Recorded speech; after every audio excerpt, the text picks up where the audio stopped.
All right. Well, welcome everyone to this Q&A. Again, want to welcome everyone. It's Q&A. So a question came in. Question came in before. Let me just get to it here. Question was that someone had seen a video about a mikvah. Actually, it was a keli mikvah. It was a mikvah where you take dishes or um, things that are made. Jews will take things made that come in contact with food, right? Anything made out of metal, anything anything made out of porcelain or almost any other material, maybe except for wood or plastic. That if it's brand new and it's manufactured by a non-Jew or a non-Jewish company, it has to have what we call tevilas kelim. Tevilas kelim means that you take whatever it is, fork, knife, spoon, I don't know, plate, whatever it may be. You got to make sure there are no tags on it. You have to make sure sometimes there are sticky, sticky things on there that you have to take off and try and get off the sticky thing as much as possible. Use I don't know, gets a little bit WD-40 or something like that. Get the get that off because you need to make sure that there's no barrier between whatever you put in and the water. So therefore, it has to go in, it has to be totally covered. So you have to, obviously want to make sure it doesn't fall to the bottom, right? Otherwise, kind of climb in and have to get it, right? So basically, again, anything manufactured by a non-Jew that this thing comes in contact with food. Again, it's going to be made out of metal, or it's going to be, or let's say any plate, or dish, as long as it's, not necessarily made out of wood or plastic, even hard plastic.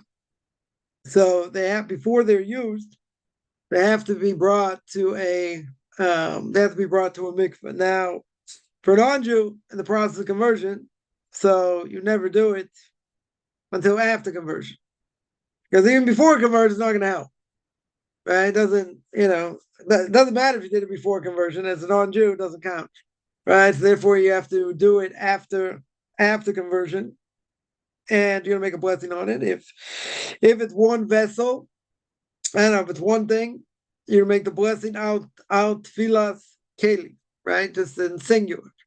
If it's more than one thing, let's say two forks or two plates or whatever, the blessing would be out filas keli, right? The immersion of vessels. Keli would be vessels in plural. So what else did I want to say about that? Yeah. So that would be done. That would be done after you first buy it. And obviously, again, all the stickers have to be taken off, and whatever sticky stuff is put on, you got to try and get off. What about appliances? Right? What about appliances? Let's say you have an urn, an urn you're going to use for Shabbos, or let's say you have a what's it called? A food processor. Now, food processor, a lot of the things that make up a food processor are plastic. So plastic, even if it's hard plastic, doesn't go in. But they're metal pieces added to hard plastic to grind, right? To grind, to slice, dice, whatever. So those slicers, dices have to go in the mikvah. Now, the question, let's say, about something electronic or electric, let's say like a toaster, right? The what's it called? The things you put the food on, right? The racks, that's the word. Racks certainly have to go in the mikvah. So too, for an oven, right? You have oven racks that should also go in the mikvah. Koshering them is a different issue. That we're not talking about koshering. Koshering, different issue, right? We're talking about if something was bought brand new, right, and it's manufactured by a non-Jew or a non-Jewish company. So for a Jew, that has to go to the mikvah. You can't use it beforehand. You can't use it beforehand without putting it in the mikvah. Now a toaster, let's say a toaster, anything electric. There are two ways two possible ways to do this. One is that you could take it, dunk it in the water, right? Obviously, you're not going to use it straight away because you got to let it dry. So you let it dry for 3 days, it should be fine, right? It should be fine. So, one of my Rabbi's books that he speaks about, about dunking, utensils or whatever, he brings this out in one of his footnotes, and he says, I don't know, I think it was I don't think it was a toaster. It was like a thing that heat up water. So he said, I took it, I dunked it, I made the blessing, I dunked it. I waited a few days and it was fine. So I asked him that, I know somebody who took a toaster and, when they went to plug it in, it blew up. So he said, you don't have any problems. He said, you can take it, you can dunk it, but you let it dry. You gotta let it dry for good 3 days. Make sure it's totally dry. So I told him someone blew it up. So basically said he didn't wait long enough, to have it dry out. So I told him, I said, listen, I got a great idea. I got something I need to take. I said, I have, very little fear of heaven. I said, I'll take you. You make the blessing. I said, you dunk it, you make the blessing, I'll use it. So he's like, no. He's like, you take it, you do it, and it shouldn't be a problem. Now, there's one other way. Let's say a person is afraid of doing this.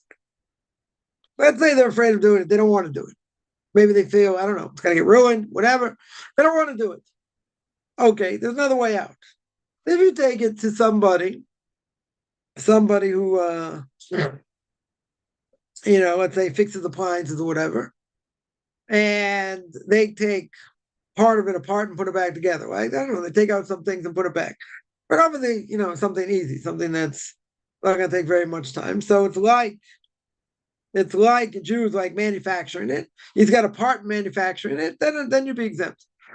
Then you'd be exempt from taking it to the mikvah. So you got one or two ways. Either, obviously an oven you can't take, no mikvah big enough, for an oven. So obviously an oven you're not going to take. You have to take the racks, right? You have to take the racks inside, the racks and the racks on the outside, right? For the, if they're, whether it's electric or well, if it's gas, let's say it's a gas range. So yeah, so you take off the racks on top. That has to go in the mikvah also. That would have to go in the mikvah also. If it's electric, then you can't do that, right? Electric, you won't be able to do it because you can't take it out, right? You wouldn't be able to take it out. So the racks for sure have to go to the mikvah. Now, so again, either you take the racks, and you take out, let's say, you take a toaster, you put it in, you let it dry for 3 days, put it in the sun, 3 days, let it dry. If you don't want to do that, then you get someone, who's an expert at repairing these things, take part of it apart, put it back together, again, which, doesn't have to be so sophisticated here, right? Take it apart, put it back together, you take it to a professional, and that shouldn't be a problem. Right? Once that is done, how do you sort of circumvent the problem?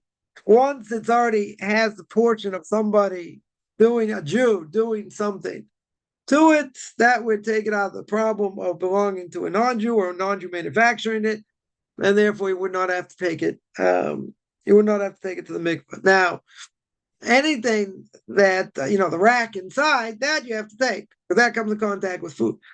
Right, so basically anything that comes into contact with food, again, if it's made out of metal, right, made out of metal, or dishes, silverware, any of these glasses, any of these things, right, have to go to the mikvah if the company is a non-Jewish company, right? So so there's a difference between what we call tefillah scaling, dunking or immersing the vessel, in what we call hagalas keli. Hagalas keli means that like you're purging it of anything that if it wasn't kosher, right? Koshering it. Koshering is a different issue, right? The thing itself has to go to the mikvah if it's obligated to go to the mikvah. That's one thing. Koshering it, totally different thing, That, these two things don't have anything to do with each other. All right.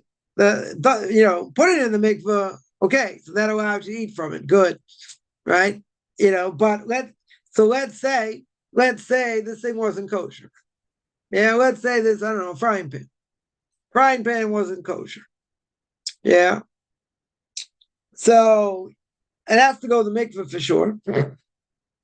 But before you take it to the mikvah, you kosher it. Right? You kosher it first. You could kosher it afterwards. I mean, I don't know if it really makes a difference. Right? Because taking it to the mikvah allows you to eat off it. Very good. But can't eat off it if it's not kosher. But if you take it to the mikvah and the thing isn't kosher, it doesn't matter. Right? Doesn't matter because you can kosher it afterwards. It's probably better kosher it before. Right? I would say it's probably better kosher it before, but if you did it, it's okay. Now, so that's pretty much about that. Then somebody had asked, I just want to explain that. Then someone asked that they saw a video, of this keli mikvah, of this mikvah for, what do you call it, for utensils, and it wasn't clean. Right? It wasn't clean. Does it ever get clean? How often does it get clean? That's a good question that I can't answer. Right? I don't know how often these things get clean. Obviously, when someone takes it to the mikvah, obviously they're gonna clean it very well. Afterwards. So I can't answer. I'm not in the know how often they clean them. But yeah, sometimes it is. I would say it is kind of gross because it just doesn't look good. It doesn't look nice. But keep in mind the mikvah, let's say for men or for women, is you're never gonna have that problem, right? I mean, for the most part, you won't have that problem, right? It should be pretty clean, right? Definitely should be pretty clean. People are a lot less stringent when it comes to taking your knives and forks and and your dishes or whatever. Okay, it doesn't have to be squeaky clean. It has to fulfill the requirement of being a mikvah. That's for sure, right? It has to fulfill that requirement. But you'll say, come on, what about hygienics? Right? It doesn't look so appetizing. You're okay, you're right. Right, hygienics should be clean. I agree. It doesn't nullify the mitzvah at all. So even if you go somewhere, let's say you have nowhere else to go and it's not really so clean, so okay, you clean it very well afterwards. Or what a person can do is go to a natural body of water, go to a stream, go to the ocean. You can take it there also. But you'd fulfill your obligation that way. Remember, when I was first married, there wasn't a mikvah around, or I didn't know where one was. So I went to a stream, went to a natural stream, and it took something. It wasn't a lot of stuff. It definitely wasn't a lot of stuff. But I remember that, I first got married, so we had to buy, I had to buy all kosher stuff. So, I was on my own. I wasn't like, going to family for Shabbos or anything else. So, you got to buy, dairy stuff. You got to buy, meat, meat stuff, what do you call it? Dishes and forks and knives and, pots and pans and this and that. And then Passover also, right? You're not going to use the same ones. Not going to normally kosher, the things you have during the year. I mean, in theory, you could, but most people are just going to get separate ones. And in general, so what do we do? So, we bought basic things. We bought basic things for the holiday of Passover. And then, like every year, if we needed, more things, or as our family grew, so, we bought more things. Now we added more things, it's Passover. So, anyone in the process of conversion, I wouldn't tell people to, start buying, 2 sets of everything. You can practice. You can definitely practice at home, with whatever you have. You're going to have to kosher them anyway. Taking to the mikveh before conversion doesn't make any sense either. Right. So, it's not like you have to go out and buy, all kinds of new stuff. I would say what's easier is if you had glass, much less absorbent. So if you're Sephardic, you could use glass dishes for milk and meat. Not at the same time, but for milk and meat. Why? Because according to the Sephardic tradition, glass does not absorb. So you don't have to kosher. So it makes it a lot easier. So, if you have glass, dishes, you can use them for both. Just wash them off or whatever. Right? Ashkenazim would say don't do it. Even if it doesn't absorb, you shouldn't do it. Right? If you're Ashkenazic, you should have separate dishes for milk and for meat. But again, glass is easier. So again, I wouldn't tell anyone to go out and start buying all this new stuff. Even if they're in the process of conversion, because you're gonna have to, kosher it again, and you're gonna have to, you're gonna have to use it, right? You're gonna have to use it. So it doesn't make sense. It does not make sense to buy, so much stuff because, you're gonna have to kosher it. You're gonna have to kosher it again, that's for sure. And you're gonna take it to the mikvah. So since you're gonna have to take it to the mikvah, right? To take it beforehand, right, is really a moot point. Right? It's very much a moot point. But when it comes to Passover, interesting. I'll just mention this in passing, that when it comes to Passover in general, most Jews, I should say, they're going to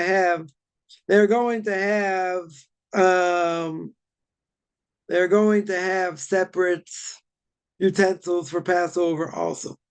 And the reason, the reason is you don't want to have issues, right? You don't want to have issues. Pots and pans you could kosher. Yeah, silverware you could kosher, right? Anything metal you can kosher. That's not a problem. What's the issue though? Right? What is the issue? The issue is things that you don't normally kosher. Yeah, a microwave. Microwave you can kosher if you mess it up. You can kosher it if it's messed up. If you made it not kosher for whatever reason. Or an oven, you can kosher, but a microwave in general for Passover is more problematic. I mean, first of all, it's only 7 days. I mean, microwave's not that expensive also, but whatever. Person didn't have money to buy a microwave. You don't need a microwave for Passover. So if you want to, cook something, you get something frozen, okay, so you got to leave it out. You got to leave it out overnight, leave it in the fridge, whatever. If you want to do it, it's a little more inconvenient. Definitely a little more inconvenient.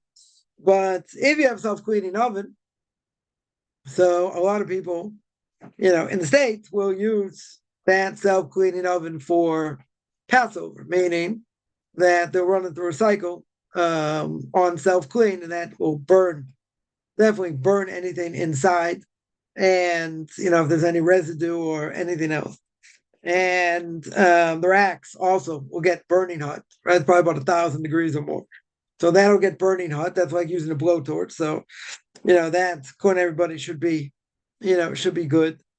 Here in Israel, again, if you grew up in America or outside of Israel, you grew up outside of Israel, so people have, self-cleaning ovens. Not all ovens are self-cleaning, but let's say you have a self-cleaning oven. Then you can do that, right? Then you can do that. Here, what most people do is they invest in a stovetop, 4 burners, right? Stovetop, you just disconnect the gas on if you have let's say, gas oven, disconnect the gas, to the oven, and you hook it up to the burners, and use those burners for Passover, right? So you have separate pots and pans and all that. And if you want to really cook something like in an oven, so people buy a toaster oven, right? You get a nice sized toaster oven. You can't cook so many things at once, but that's what a lot of people here will do. They'll just sell the oven, right? They'll clean it. They use the caustic cleaner. They'll run it. They'll run it very high. Let's say for an hour, as high as it'll go. And then they'll just or not even that, they'll just clean it. With the caustic cleaner, and that's it. Then they'll sell it. So any residue that's in there will be already nullified. No dog would ever eat it. So totally be nullified. So that wouldn't be an issue. And then they'll just cover it up and sell it. And that would be that. But again, yeah. So this year, so last year I had to get a new oven. I had to get a new oven anyway. So I waited till like 3-4 days before Passover is when normally we turn over anyway. So so we could cook. So but there was a whole thing about when they were actually going to deliver it. So anyway, it worked out. It worked out. So actually it was kind of neat because I actually had a real oven. A real oven for Passover. You can cook a whole bunch of things in it, whatever. So I mean next year won't be that way, but whatever. So someone had a self-cleaning oven, they could use it, right? You definitely could use it. So before Passover, you clean it out, you self-clean it and burn everything out, and that should be all right. I can tell you, I was in the States for 3 years. I didn't do that. I had self-cleaning ovens. I didn't do it. So I just held what I held here and, sold it, got burners and, used a, what do you call it? Used a toaster oven, a nice size toaster oven.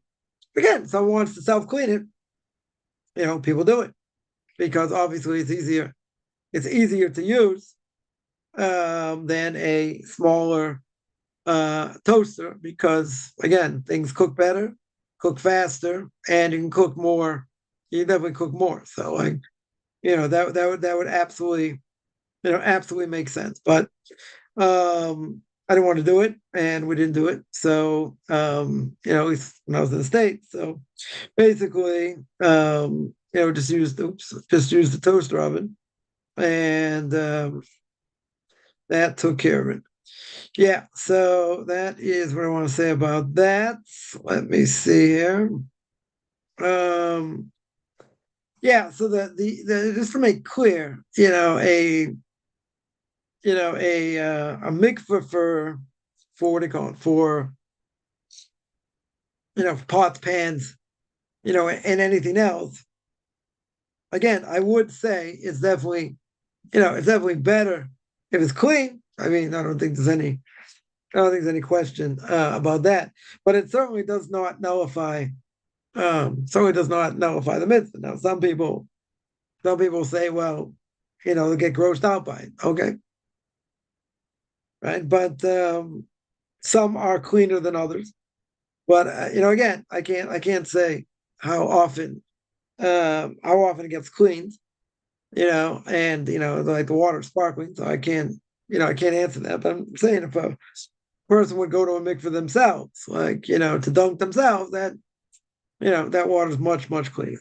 Much cleaner. It could be there's a custom for men to go on Friday, if extra holiness before Shabbos. So like if a person would go at a certain time and there are a lot of people there, let's say like there are a lot of people there, then you can tell me okay, maybe it's not going to be as squeaky clean as it should be because just have a lot of people, you have a lot of people using it. But in general, it should definitely be much cleaner. And obviously for hygienics, I'm not just talking about the way it looks, but for hygienics, it's I would say it's better. It's definitely better also. But again, even if someone used one that's not so clean, so you just wash whatever you took, you just wash it very well, and you wash it with water and detergent or whatever, and right, shouldn't be it shouldn't be a problem. It's kind of disconcerting if you think about it. Then you want to make these dishes or whatever, you're making the blessing on it, whatever, and it doesn't look so clean. Yeah, let's just say it's an understatement. Doesn't look so clean. So even though that might be the case, again, would a person have to go shopping around? Let's say you live in a place that have a bunch of places to go. There are a bunch of places to go. Do you, in this case, would you have an obligation to go to one that's cleaner? And I would say no, because it doesn't nullify the mitzvah. You may Person may think, okay, this is gross and hygiene and whatever. Okay, one thing has nothing to do with another, right? At the same time, I would also say when it comes to, let's say, kosher food, people think, oh, kosher is cleaner, this, that. There's plenty of kosher food out there. Plenty. This went shopping earlier. Plenty of kosher food out there that was as 100% poison. Poison meaning like, yeah, it's unhealthy. Doesn't mean the ingredients aren't kosher. It doesn't mean that. It's just, it might be high in salt, right? Here in Israel, they have a whole thing where, things that are high in sugar, let's say, they'll tell you like how many cups of sugar are in this thing, right? To warn people, right? To warn people how unhealthy it is, whatever. Okay. But, don't make the mistake and think that, things that are processed, even if they are kosher, right? Even if they are kosher, does not mean it's healthy. Does not mean it's healthy. Plenty of things out there that are kosher, I can tell you, not healthy. Not healthy. Yeah. But, the companies are telling you, or the kashrus organizations are telling you, you can eat it. They checked it out. They're on top of it. So it's kosher. Very good. Healthy? That's another issue, right? That's another issue. So, yeah, what's the person going to do? The person wants to be, organic and this and that. They don't want to eat processed foods. Yeah, processed foods are unhealthy. Sugar is unhealthy. Plenty of things with sugar taste good, taste great. Yeah, but not necessarily good for your system, in many ways. So kosher does not mean, it doesn't mean healthy. They're just telling you that the stuff inside it is all right, is kosher. Somebody asks, somebody asks, a non-Jew who eats a non-kosher animal, purified in his lifetime, or they need to pass through purgatory to be cleansed up from the impurities they acquired. So let's ask fundamental questions. Question comes up: is there any problem with a non-Jew who's not going to convert, or even if they are going to convert, really doesn't matter? Yeah, is there any issue whatsoever about them keeping kosher? Do they have to keep kosher? The answer is no. I mean, after they convert, obviously they have to keep kosher. But up until that point, they don't have to keep kosher. Why? Right? So there's a very good question why Jews have to keep kosher in general. Not allowed to mix milk and meat, right? Torah says 3 times. Don't cook a calf in its mother's milk, so you're not allowed to cook it. You're not allowed to, even if you don't eat it, you're not allowed to eat it. You're not allowed to get benefit from it. Okay, that's milk and meat, which also doesn't make any sense logically, because if I have kosher meat and kosher cheese, and I put them together through an element of heat, that makes it non-kosher. Why? Torah tells me it's forbidden. Why? I don't know. Right? It's what we call hope. There are certain things that the Torah says that we don't understand. I would say 80% of the Torah we don't necessarily understand, but we have to understand the best of our ability. It doesn't matter. But the point is why we're allowed to eat certain animals and not other animals. We don't have full grasp why.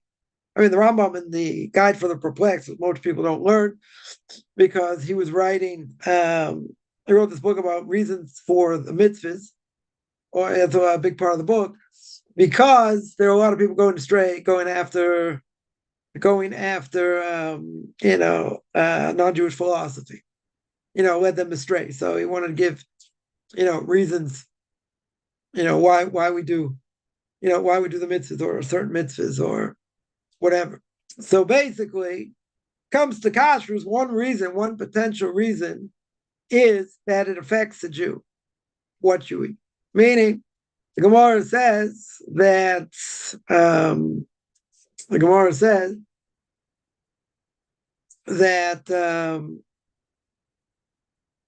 a play on the word for tamei. Tamei means we translate as being impure, right? So it says don't read it betamtem. It's going to make you impure. In other words, if a Jew eats, non-kosher meat, it's going to make them impure. So the Gemara says, don't read it that way. Ella, you should read it. Rather, you should read it beni tamtem. right? The play on the word. What does nitamtem mean? To dull the spirit. If a Jew eats non-kosher food, it dulls the spirit. It makes it very hard for them to want to keep Torah mitzvahs. They are, it's kind of like trying to start a Jeep with a 9 volts, yeah, or a Humvee, right? They're apathetic. Makes them apathetic. It says by a Jew, doesn't say by a non-Jew, right? So therefore, a non-Jew got no obligation to keep kosher. Why? It doesn't affect them. It has no effect on them. Now, in Leviticus chapter 11, I mentioned this many times, that when we spoke about, kosher animals are allowed to eat, not allowed to eat. So the Kli Yakar, one of the great commentaries on the Torah, says this doesn't apply to a non-Jew. Why? Because he says, you see, non-Jews eat all kinds of things. They eat all kinds of things, creepy crawly things, who knows what. They eat them, and you see it doesn't affect them. It doesn't affect them in a negative way. So the Kli Yakar says if it doesn't affect them in a negative way, then why would they do it? It doesn't have any practical benefit for them. It doesn't affect them. Maybe, except eating maybe some of the bats in Wuhan, but that's a different issue, right? But essentially, it doesn't affect them. So if it doesn't affect them, says the Kli Yakar, why would a non-Jew do it? Right? A non-Jew wouldn't do it. Now, the question on that someone could ask is, well, according to science, which we don't necessarily care about, but according to science has never proven you are what you eat. What does that mean if a Jew eats, an animal that hunts other animals, or it eats scavengers, or something like that? Does that mean a Jew's going to turn into that? They're going to get those bad character traits? So you say science has never proven that, right? Okay. Because we always say, even if science hasn't proven it, so what? What do I care what science is proven or not proven? There are plenty of things science doesn't know. Plenty. There are things they do know. Very good. Plenty of things they don't know. All right. I'll give one example. All right. One example. Comes COVID. Back in the day, right? Remember? Back in the day, what is one thing that it showed beyond the shadow of a doubt? It showed beyond the shadow of a doubt they didn't know what they were doing. They didn't know what they were up against. Yeah. Now it comes out it was manufactured in a lab, which they were saying that was a conspiracy theory. Okay. Yeah. Whatever it was. Right? Well, I don't want to get in trouble here on YouTube. Maybe they'll ban me now. Right? But, at the end of the day, the medical establishment did not look so good. This whole thing. Social distancing, other things, it worked, it didn't work. All it showed is that they weren't in control. That's what it showed. They didn't know how to handle it. That's exactly what it showed. Listen, you can have world experts in infectious diseases. Well, this kind of threw them off because it wasn't really an infectious disease. Or as they're saying now, it was something manufactured. It was like a biological weapon. Okay. So you can't blame science. They know what they're up against. Okay. But science is infallible. Or infallible. Let's say better. Science is not the end-to-end, to know all things. There are a lot of things science doesn't know and hasn't proven. Before microscopes and other things, they swore by, how cells work and this and that, and they had their theories and they had their, what do you call it? They had their proofs and different things. Very good. But they didn't have a microscope to prove it, to say, this is the way it is because we see it that way. Okay. We say it, but I got logical proof. Okay. So here's something you don't have proof for. You don't have proof for it. But there are plenty of things science is not proven, and that science doesn't know. So since there are a lot of things science doesn't know, science is not the end to end all things. And if the rabbis say, this is potentially a reason why, so we're not saying, well, based on science, well, it's not true. Well, you say, well, the rabbis are wrong. So there are things, that the rabbis did say that today's changed. So it's one out of two things. Either if they made a mistake in what they said, possible, or we say the mitzvah has changed. The facts changed. Things changed over time. Yeah. In other words, they were saying things based on their times, based on when they lived. So say, but today, today that's not the case. Okay. Even if it isn't. Right? Back in the day, it was. So if it was, that's not a contradiction. It's just today things change. Right? I'll give one example. Cucumbers. Cucumbers, we say, the law of the kosher, take a knife and you cut something sharp. Let's say like an onion. Everyone agrees an onion is sharp. I take a meat knife. I cut an onion that is sharp. Sorry, I cut an onion. You cut an onion. Now, the pressure of the knife, even if the knife hasn't been used within 24 hours, because if it hasn't been used in 24 hours, the taste of meat on that knife is stale. So the pressure of the knife and the fact that it's sharp, i.e. the onion is sharp, even if that knife hasn't been used within 24 hours, that onion cannot be eaten with dairy. Whole question what to do if you mixed it with dairy, right? But I got two things. I got pressure of the knife, and I got something that's sharp. So even if the knife hasn't been used for 24 hours, let's say it's a dairy knife. Yeah, you cut an onion. That onion can now not be used with meat. Now, why do I mention that? Because everyone agrees this is going to be something that is sharp. Now, one of the things the Gemara says that's also sharp is a cucumber. So if you cut a cucumber with a knife, let's say a meat knife, you cut the cucumber, very good. I can't eat that cucumber now with dairy. Now, there's only one problem, right? What's the obvious problem? Cucumbers aren't sharp. Our cucumbers today are not sharp. They're going to say, well, they made a mistake. So it's not a question of making a mistake here. The question is, cucumbers back in their day were sharp. So that would apply back in their day. But today, you can't say cucumbers are sharp. They're not sharp. They're sour when they go off. Yeah, but they're not sharp. So what's the answer? So the answer is cucumbers changed. So back in their day, it was sharp. That would apply. Very good. Today, if you cut a knife, if you cut a cucumber with a knife, with a meat knife, and that knife wasn't used within 24 hours, technically, I could probably eat it with dairy. Yeah, I could probably eat it with dairy. Whether you should or not, it's a different issue, but you probably could. Why? Because it's not sharp. What about pressure? What about pressure of the knife? Okay. But the knife wasn't used within 24 hours. If you tell me the knife was used within 24 hours, then that cucumber for sure can't be used with dairy. Because that meat is like it's got meat, that meat knife is like it's got meat residue on the knife, or it's got the taste of that meat knife in the cucumber.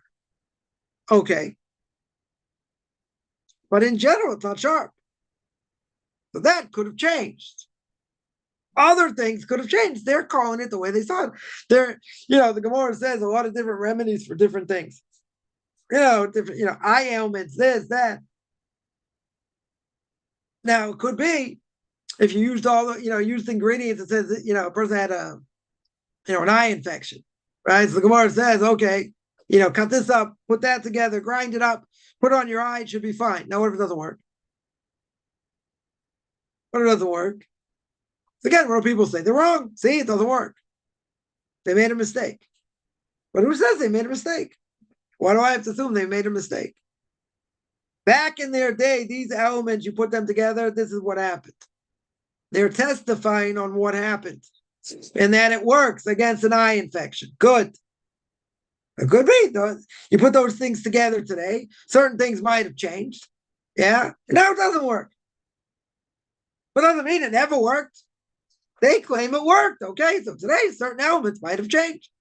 If certain elements might have changed, it's not a contradiction. It just means things have changed. Yeah. Somebody asks, Some shops sell kosher food, but are not easily accessible. Yeah, being in a different island or whatever. Person who has limited funds, should a Jew prioritize obtaining kosher food? You have to eat kosher food. Huh. A Jew doesn't have a choice. Now, let's say you can't get kosher meat. Okay. So we have to travel very far. Okay. Right. So then you're not going to eat meat so often. You travel there like once a month, once every 2 months. You stock up on meat, bring it back. Okay. But there, who said you have to eat meat? Better eat meat, chicken or whatever, on Shabbos. But if you can't get it, doesn't mean you don't keep kosher. Right? And plenty of things you can eat, you eat a lot of vegetables, rice, different legumes. That, that you got to check, obviously you got to check for bugs. Doesn't mean it's not kosher. So you eat other things, that are kosher that you can get, right? You'll be eating a lot of vegetables. Yeah. A lot of vegetables, rice, legumes. It's also filling. Other things you won't be able to eat. Okay. But keep in mind, even if you live in the middle of nowhere, you live in Timbuktu, right? You gotta remember, like, and certainly in the States, it's easier in the States. You go almost anywhere in the States, any convenience store, you'll find things that are kosher. It might not be meat, or chicken. You'll find crackers, you'll find bread, you'll find you'll find processed things that are kosher. Now you might not find milk, let's say. Then the question is, can you eat, can you drink non-Jewish milk? Whatever. Cheese you probably won't find. Meat you probably won't find. But plenty of things you can find to eat. Tuna you can find. Right? Plenty of things you can eat. A Jew 100% is an obligation to keep kosher. Now, let's say you live in the middle of nowhere, and there is none of this stuff. So you're going to be, not only going to be vegetarian, that's not going to be a question, right? You're going to be eating a lot of vegetables and rice and all that. That's what you eat. Rice, legumes, right? Beans, whatever. That's what you eat. You find all kinds of different recipes to make. But a Jew's got an obligation, to keep kosher.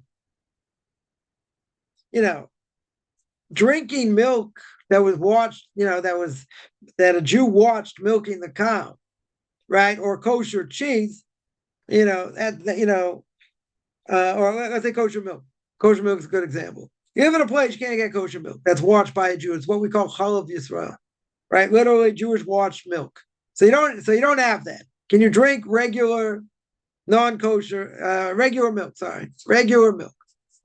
Now, in general, in the States, Rav Moshe Feinstein has a response on this, and he says that the FDA, right, which is in big trouble today now that Trump became president, but the FDA, is going to check out, they'll spot check places to make sure, they're clean and whatever. They're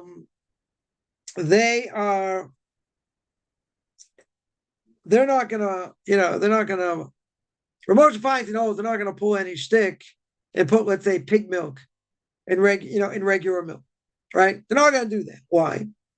Because if they would do it, they're gonna get fined up the kazoo.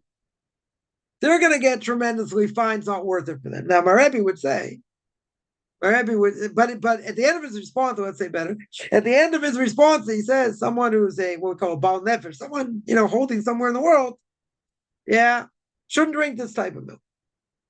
If you can't get, if you can't get, chalav Yisrael, you can't get milk that was washed by, that the cow was washed by a Jew milking it.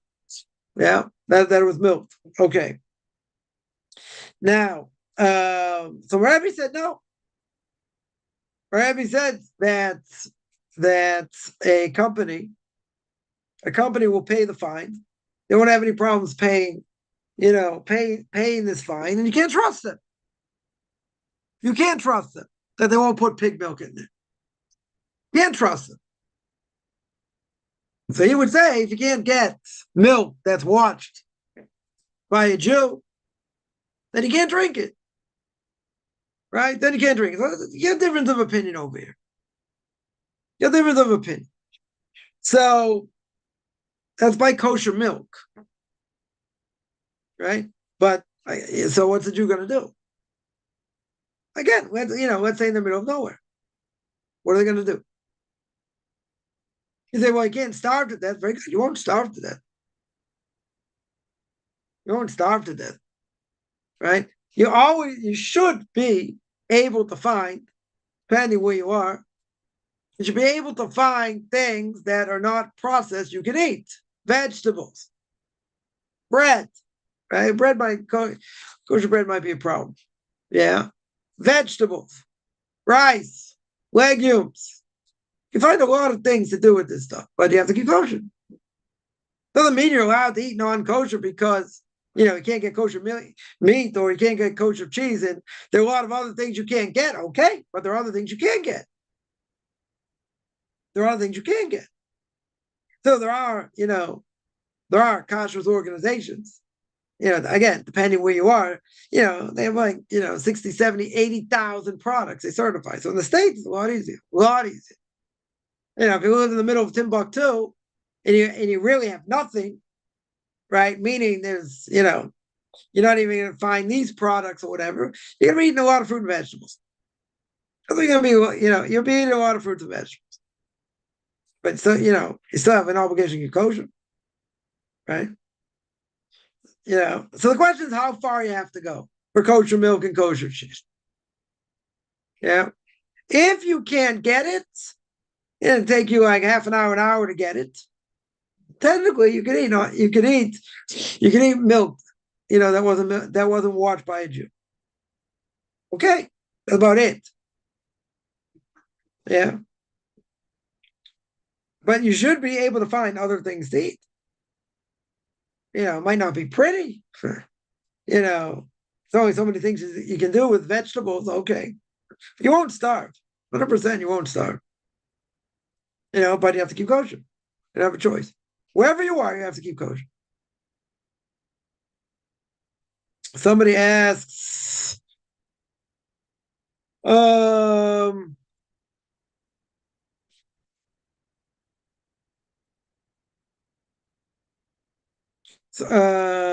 about a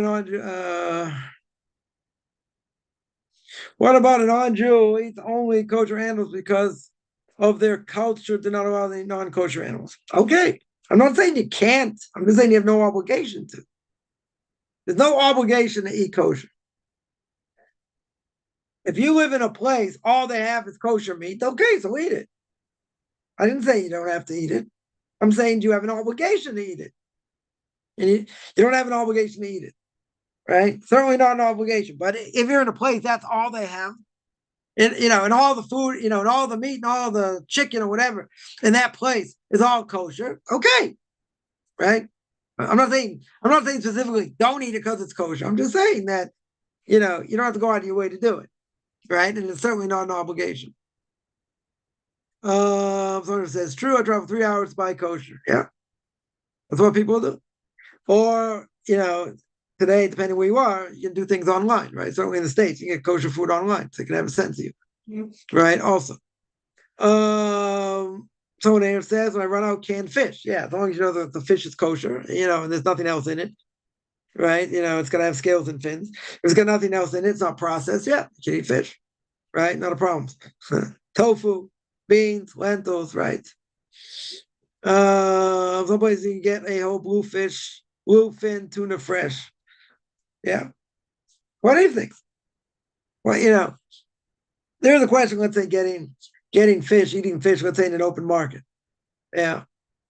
If there is non-kosher fish there also, right? The question is what you do, can you eat that fish or not? So yeah, if you cut around, the outside like an inch, around the fish, you could eat it. Right? You could eat it. If it's just the fish market, whatever. But you don't know what knives are being used there, etc. So let's say it's not fresh. Let's say it's frozen. Yeah. So you wouldn't have that issue. When you cook it, you can cut around it, right? After you thaw it out or whatever. But yeah, fish. Yeah, fish. I was going to mention fish, right? But someone else mentioned before me. So good. Fish would work. Fish you wouldn't have a problem. Plenty of things survive on fish. Might be sick of fish after all, but Yeah, fish, fish not a problem. Fish definitely not a problem. What about milk from milking my own goats? If you're not Jewish, doesn't help, right? If the only way that would help would be if a Jew watched you milk it. If a Jew watched you milk it, then yeah, that would not be a problem. But you yourself doing it doesn't help. He's like, listen, there's no other animals here. Nothing, that doesn't matter, right? That doesn't matter. It has to be watched by a Jew. Right? If it's not watched by a Jew, that's not going to help. Clean the fish with a kosher knife is the issue. Yeah.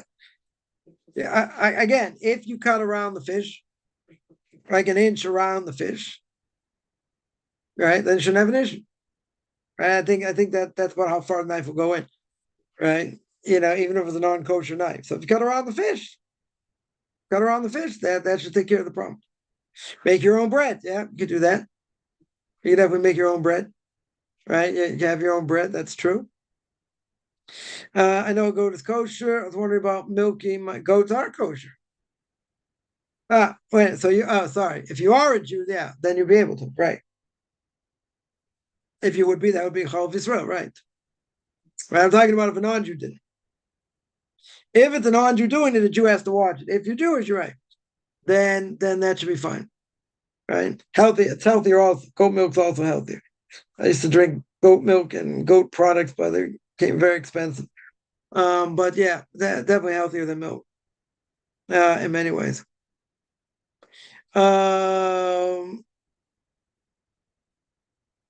Yeah, somebody asks, person kills a kosher animal is still kosher to eat.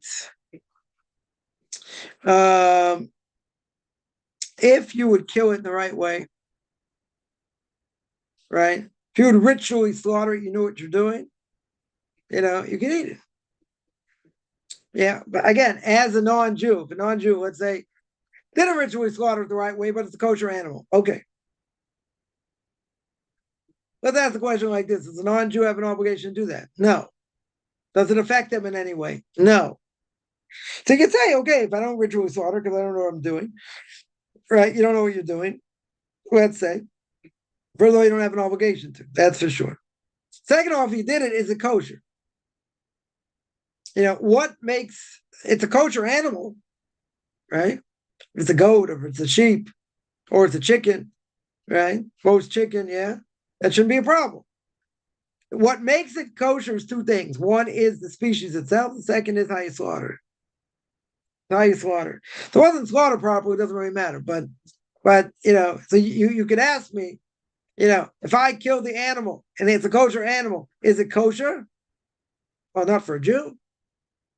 Yeah, because not ritually slaughtered properly. Right? But could you eat it? You could eat it.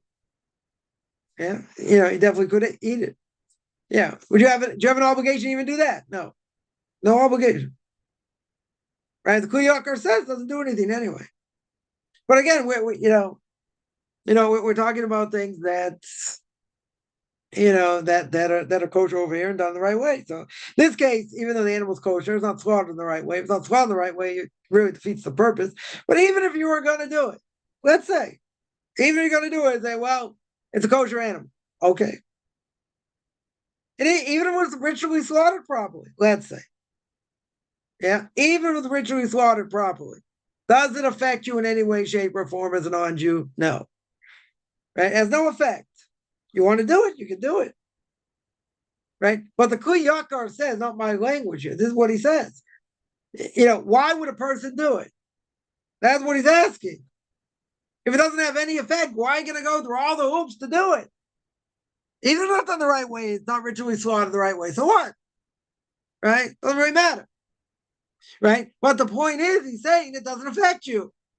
If it doesn't affect you, why would a person do it? It says, I want to eat clean animals. Kli Yakar is going to say it doesn't affect you. Right? So why would you do it? Because I want to eat clean animals. Okay. It doesn't have the same effect. Even if it was done right, it still doesn't have the same effect. Right? So, this is a problem. Personal process of conversion is one thing. A non-Jew in general makes no sense to me. I understand. They want to hold to higher standards, clean meats, this and that. Will it affect them? Does not affect them. If a non-Jew is going to convert, that's one thing. If they're not going to convert, Kaufman always says, don't straddle the line. Right? But the Kli Yakar makes it very clear. It has zero effect. See, this is what people have to get in their heads. It has zero effect spiritually. It's the same thing with Rosh Hashanah Salvation, blessed memory. A woman came to him. A woman comes to him and says, I want to wear a tallis. Right? Women are not allowed to wear a tallis, prayer shawl. She says, I want to wear a tallis. He says, fine, he gave her a tallis. He gave her a tallis. She comes back 2 weeks later. I want to thank you, Rabbi. You don't understand what this did for me. Spiritually, what I felt when I prayed. He goes, I don't know what you're talking about. I says, no, don't you remember? He gave me this prayer shawl. He gave me this tallis. He's like, oh, that? He said, that wasn't a prayer shawl. She's like, what do you mean? She says, you gave me this prayer shawl. You don't understand the intention I had when I prayed. He goes, it wasn't a prayer shawl. She's like, what do you mean? Explain. He says that. He says, I cut off one of the strings to make it that it's not a prayer shawl anymore. It may look like a prayer shawl, but it's invalid. So it's like wearing like an oversized towel with fringes on it. So this woman said,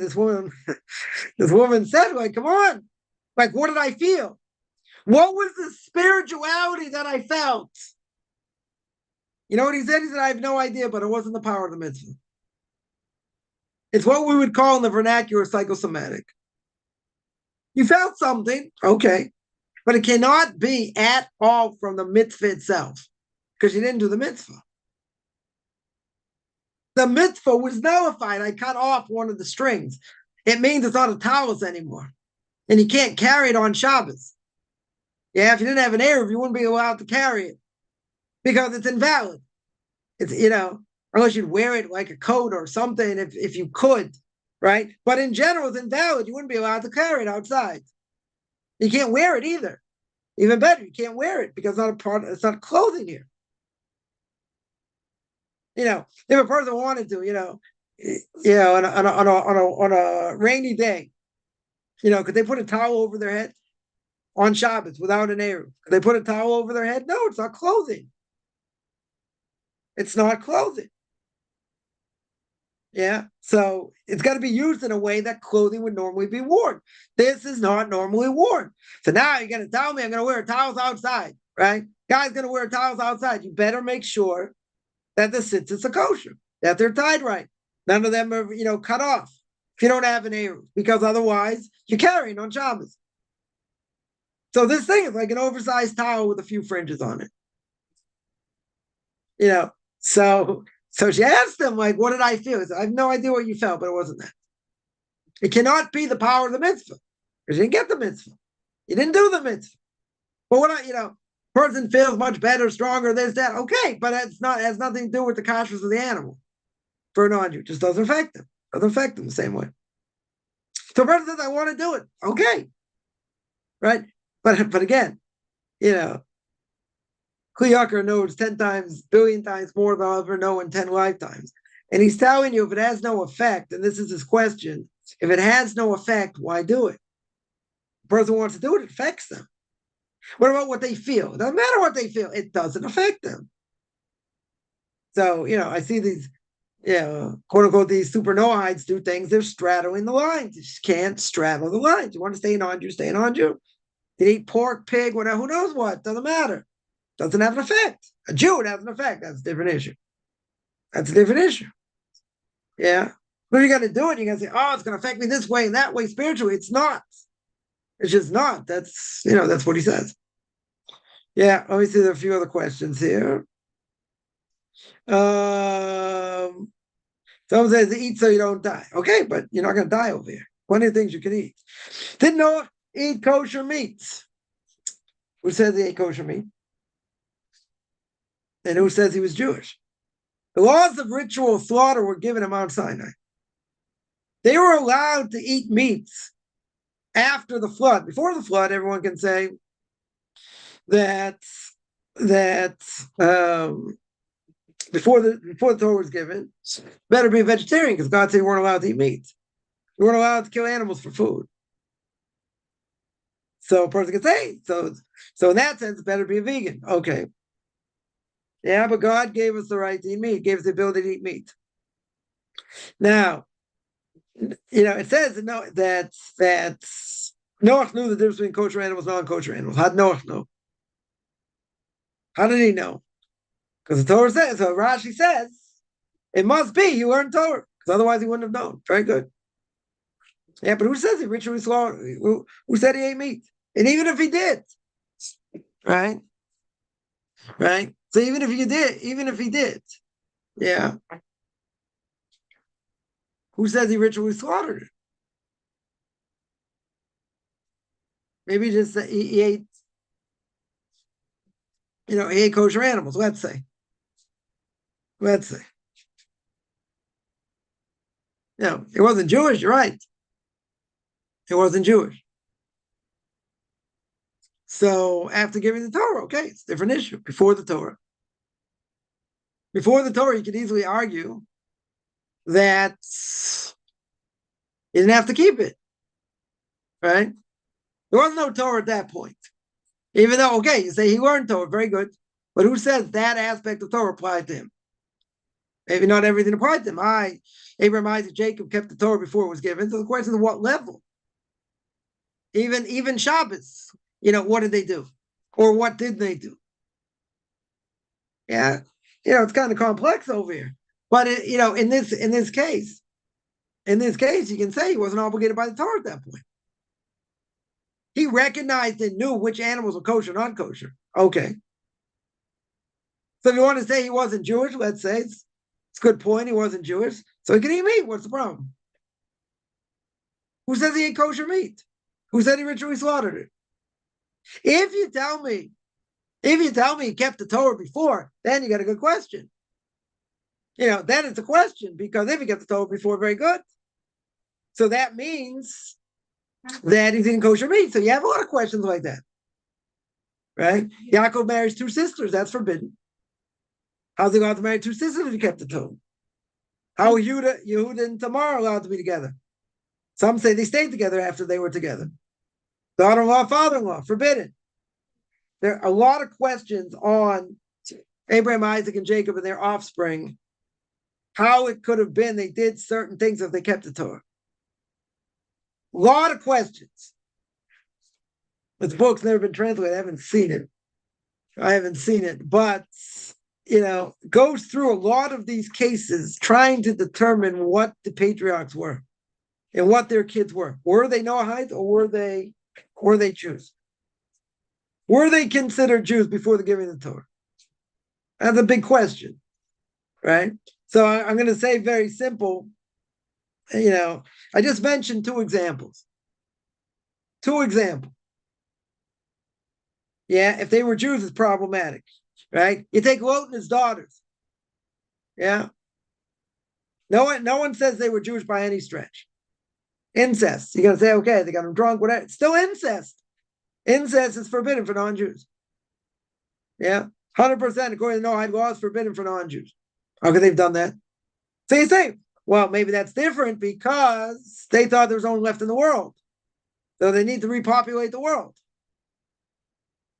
Okay.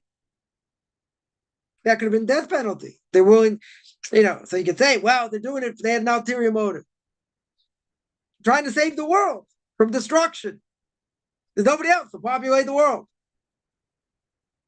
Maybe that's an exception. Right? Maybe some of these things are exceptions. Well, I'll give you one other example, right? That Yaakov marries Rachel. What happens? Rachel gives the signs to Leah, and he ends up marrying Leah. Wakes up in the morning, he sees it's Leah. So Gemara Kedushin says, when you get married, you have to know the person you marry. He thinks it's Rachel. It's really Leah. Yeah? It's really Leah. How can he be married to her? How does that marriage work? That shouldn't work. Why? Because when you intend to get married, you have to intend to get married to the person you intend to get married with, not with someone else. He had intention for Rachel. He did not have intention for Leah. right? So Rabbi says he understood, since there was, this is the only way he could have got tricked. Everything else was solid. There was no way he could have got tricked otherwise. So he understood that the Jewish people had to be built up through Leah also. So really, you can say, after the fact, he really had intention for Leah also. I mean, but it's problematic. According to what we know, that shouldn't work. That marriage should be invalid. So there are a lot of questions like that. Exactly what their status was. It's complex, right? Well, there are a lot of things that are not so easy. Not so easy. Not so easy to answer. Shechem gets killed. All the males get killed for what they did to Dinah. Yaakov said, "How could you do that? It's disgusting, whatever, in front of the eyes of all the people." Well, they had a claim. What's one of the Noahide laws? Dinim. What did Dinim? Set up law courts. Everybody knew what Shechem did to Dinah. They should have taken him to law court. Nobody took him to law court. Death penalty. So wipe them out. According to the Noahide law, there are different reasons. That's one of them. Right?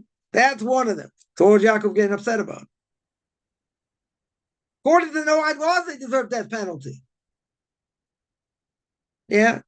So as we always say, there's a lot more going on behind the scenes than what we see. But the question is, okay, you're right. He knew. Right? He knew that these animals were kosher. Does that mean that these animals, you're allowed to eat? Does that mean he ritually slaughtered them? I don't know if it means that. Someone has $100 loan money in the bank. They add $20 income to the bank account. It's allowed to give tzedakah from that bank account. No, only from the money you put in. If it's a loan, you don't give charity from a loan. If someone gave you a gift, let's say someone gave you a gift. Yeah, they gave a gift of $100. Yeah, they gave you a gift, not a loan, a gift. Do you have to take Meiser? Take 10% from a gift. Yeah, a gift you don't have to Meiser. A gift you have no obligation to take 10% off. If you want to, you can. You don't have, there's no obligation. It's a gift. Right? It's a gift. Now, a loan, for sure not. Right? Because a loan, it's not, you have to give the money back. So it's not really yours. You're using it, but it's not really yours. Right? So you don't have to, you would only give Meiser, take 10% from, or 20%. You would take that from the $20 you put in. Somebody asked us learning that Talis comes from shame, right? Talis came from shame, right? That was the mitzvah he got for covering up Noah after he got drunk, right? That he got the merit of that for doing that. And since it comes from Abraham, said, I'm not even take, also. So it's like a stationary stamp machine? No. I don't know if I would call it necessarily that. But yeah, you see, one thing you do see is that, there are far-reaching repercussions for what a person does. Whether they had good intentions, bad intentions, it doesn't matter. You see that Shem and Yefes are blessed. Are blessed by Noah, and you see that Ham, because different things says what Ham did. First, obvious explanation is that he saw his father's nakedness. It was embarrassment to his father. He cursed him. Now you see, a curse back then. No one should curse anybody, but it says that he's going to be, like a slave, to his brothers, whatever, forever. So, who comes out of them?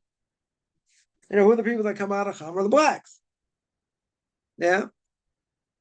So it's not a popular thing to say, but that curse is a forever curse.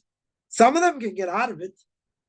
100%. Some of them can, can get out of it, but most of them, they're stuck part of that curse because it doesn't make sense logically otherwise. You have a whole continent, an entire continent. It's been marred by famine, wars. There's a lot of what do you call it? The raw materials there. Okay, but that whole country has been a disaster. Maybe except for South Africa. Modern times, but like the entire country has been a disaster. Disaster. So you can tell me it's colonization. You can tell me they were enslaved. You can tell me all kinds of things. I agree. Question is, how long would it take after all this is done, after colonization, everything else? How long should it take for these countries to, be prosperous? 50 years, 100 years, 200 years? You got dictatorships, you got wars going on. The entire continent is just so many people been killed, slaughtered. So, weather-wise, also has been good there. Many places. So you can say, well, it's their bad luck. Yeah, it's their bad luck. The entire continent. Then you tell me, okay, they took a lot of them. They took them to America. Okay. Now, even if you tell me they took them there, how long should it take? How long should it take for them to be okay? As a group, 50 years, 100 years. So you say, they're in these cities and slums and, they're taken advantage of. Okay, that's all true. Not denying that's all true. Now, some of them get out of it, but it's a perpetual cycle. True. But you see, other ethnic groups made it. See, Koreans made it there. Some Chinese made it there. Other ethnic groups seem to have made it. Why haven't they made it? So it's discrimination. It's all kinds of things. All kinds of things against them that worked against them. And it's a perpetual cycle that spiraled out of control. I agree. And I'm not denying that. But how long is that cycle going to be for? 50 years? 100 years? I mean, you would think people are going to get educated. They're going to move up the ladder. They're going to get out of their situation. Some people have done it. Some people for sure have done it.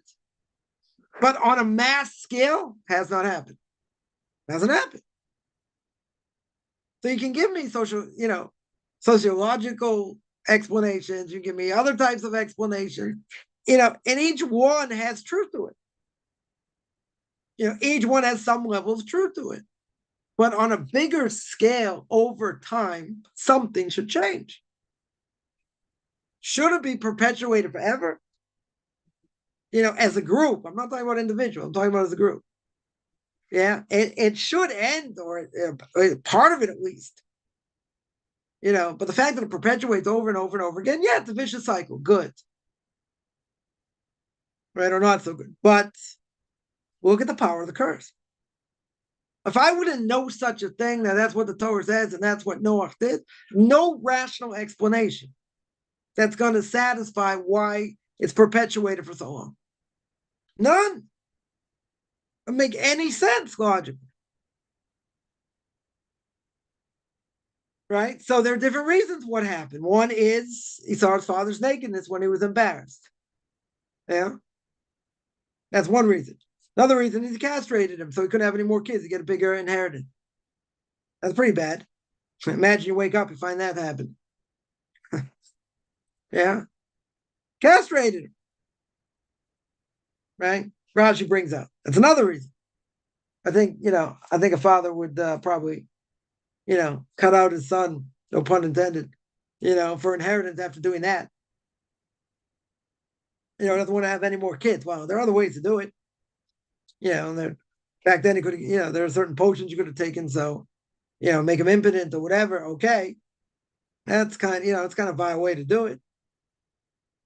Yeah, I think any parent would have been, any father, I think would have been tremendously ticked off if their kid did that, especially because they just wanted more, they wanted more of an inheritance if he had money, so he can't have any more kids.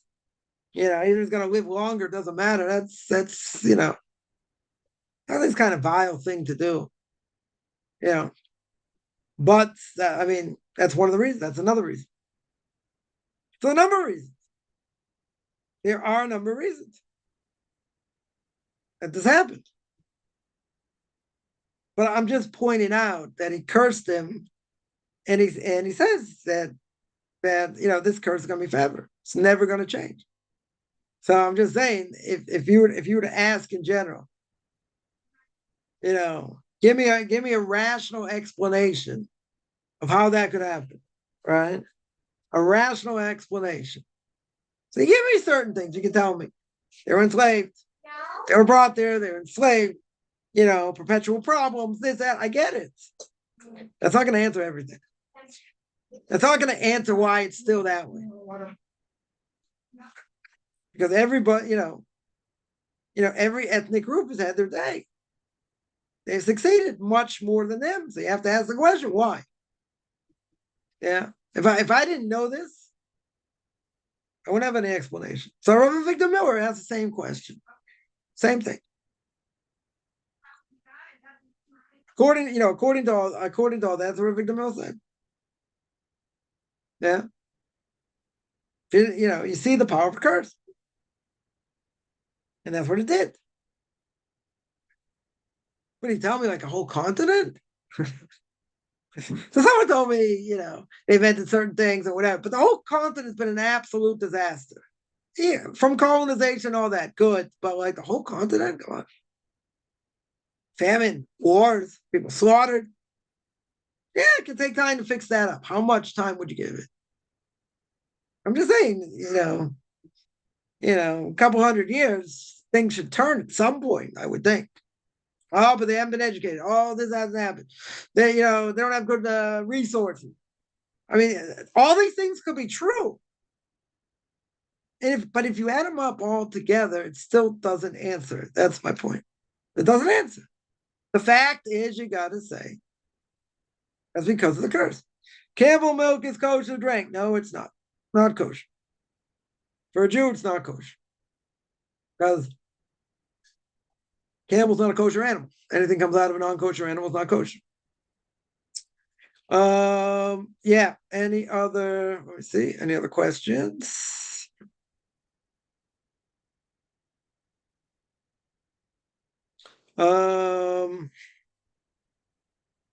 Yeah. Any other questions?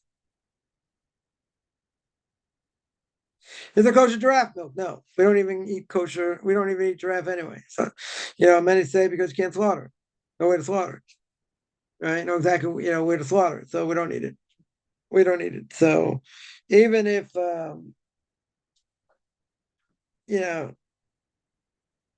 it's got to be, the only way you're going to get milk is from a kosher animal. Kosher milk comes from a kosher animal. It's not a kosher animal. You can't eat. You can't drink the milk. Because there's a general rule: anything that comes from an impure animal is impure. Right? There is a question why milk is kosher in general. Right? Because it really comes from the others. So you got milk and meat together, seemingly, and and how it's the blood that turns into milk. Okay, that's the whole question how milk is actually kosher, right? And definitely most rabbinic authorities hold you can drink milk, but the problem is when milk itself is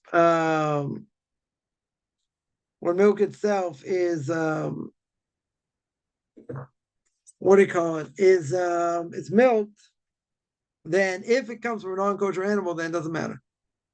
That milk is not going to be kosher. 100% won't be kosher. No matter what you do, it won't be kosher. Because anything that comes from a davar tameh, something that's impure, stays impure. Right? That's a general rule. Somebody asks, JIT, people that work alongside my business be affecting my business without knowing me by their behavior. As long as what you do, according to, the Noahide laws, that you're doing, according to the law of the land, and whatever business practices are permitted, then that shouldn't be a problem. If you had people, let's say, in your business, like praying to different gods in your place, yeah, that might be a problem. That might be a problem. that could have an effect. Because I want to pray, tell them to go somewhere else. I know someone that had was a mashgiach of a kosher restaurant, and he had non-Jewish workers there, and they wanted to use a plate for a fruit offering to their god. He said, absolutely not. You want to use a plastic plate, paper plate, good. Real plate you can't use. That's idolatry, right? That's serving idolatry. That you can't do, right? So a place like that, you can't. You want to go pray, put it over here, but you can't. You shouldn't have it in the place itself. So even a place of business that you don't want idolatry going on. If there's no idolatry going on over there, then yeah, that shouldn't be a problem. That I would say should not. That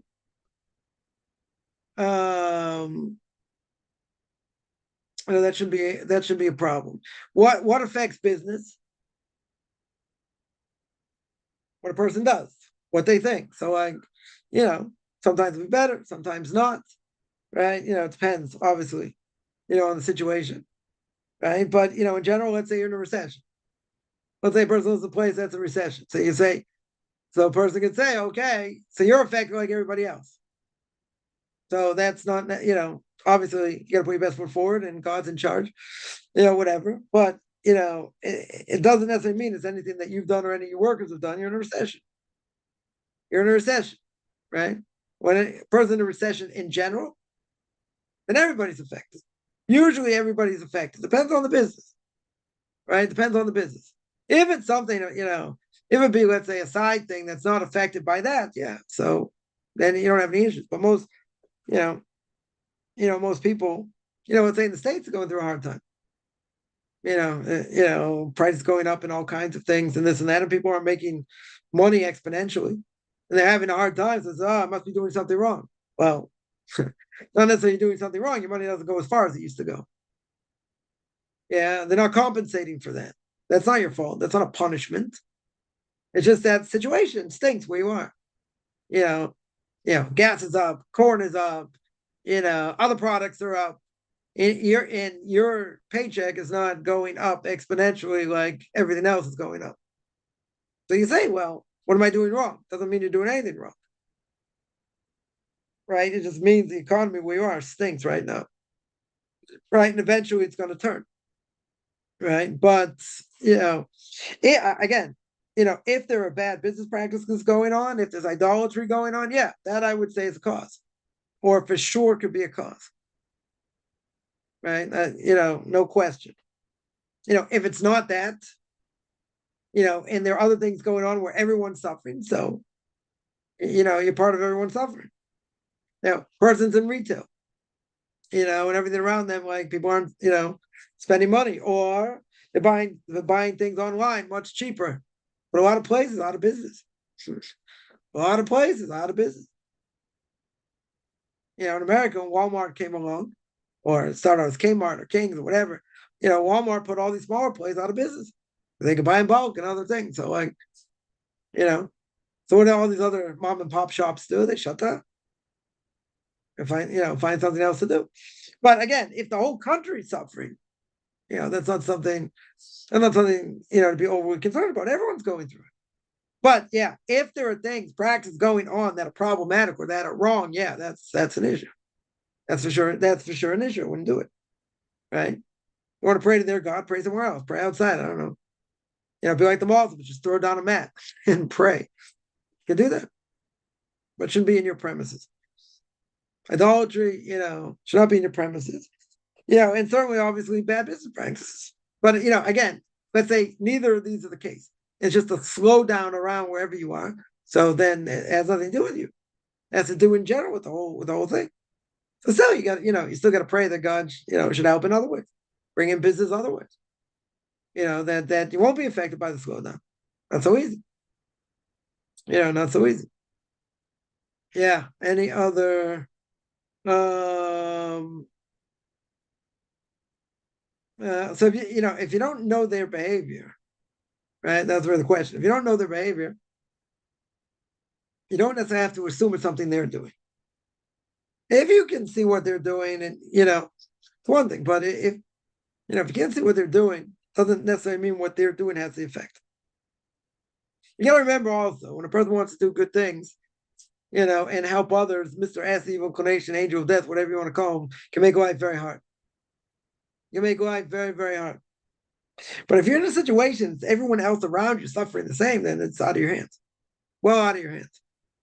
Yeah, you still got to put your best foot forward, right? There's no question. And you got to pray every day. Then even if there are problems around me, it shouldn't affect me. And that's the mantra. That would be the mantra to keep doing that, right? You don't stop doing that, right? For sure, you don't stop doing that. Yeah, I am going to stop there. I do this every Tuesday and Thursday, 10 o'clock Eastern Time, 5 o'clock Israel Time. Anyone has any questions, find me on Facebook at Chaim Kaufman, Beyond Orthodox Conversion Judaism, orthodoxconversion.com. Beyond Orthodox Conversion to Judaism on YouTube. There I got videos on Q&As, Ethics of Our Fathers, Book of Leviticus, what else? Kinds of other things there. You want to send me an email, rabbichaimkaufman@gmail.com, RIBBICHAIMCOFFMAN @gmail.com. Wish I were good. Beginning of the day.